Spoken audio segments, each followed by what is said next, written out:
Hi, I'm Jenna Kernan, and this is where I grew up, in upstate New York, in the Catskill Mountains, in an area that's known as the leather stocking region.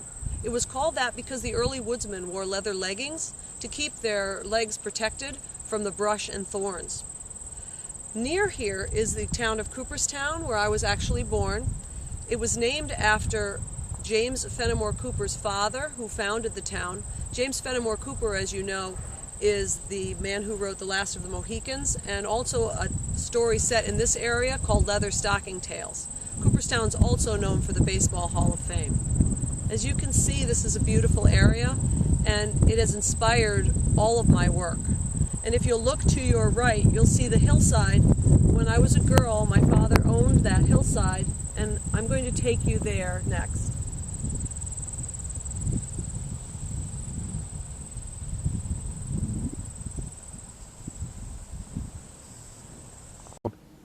So this is the hillside where I grew up. My father owned this land when I was a girl, and I spent a lot of time up here playing on these rocks, and I'd like to show you around. In the summertime, we used to explore all the little hollows here and pick up rocks. We were always trying to find an arrowhead, so we picked up any rock that looked like an arrowhead. I never did find one up here. We also spent a lot of time napping them and drawing with them and playing with the rocks. I never found an arrowhead up here, but my father found a lot of arrowheads in this area. He said this is Iroquois land, and he had a nice arrowhead collection. He found this one down by the river near here. It's the Susquehanna River. The farmers would plow the fields, and in the spring the arrowheads were easier to find. We spent a lot of time looking at his arrowhead collection and talking about the people who were here before us. So we're on top of the plateau now. This is where the blueberry bushes are if you're in the right time of year.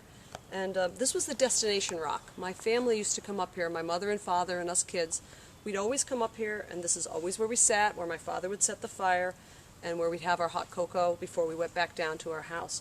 But I would always ask him about this cutout, what it was, and who carved it. And he said he didn't know, he never could tell me. But I wondered, did the Iroquois carve this? And if they did, why did they carve it? And did they come here with their families? And these are the kind of things that inspired my stories. I hope you've enjoyed spending a little time up here with me, and I hope you enjoy reading my adventures, and now I'm on to my next.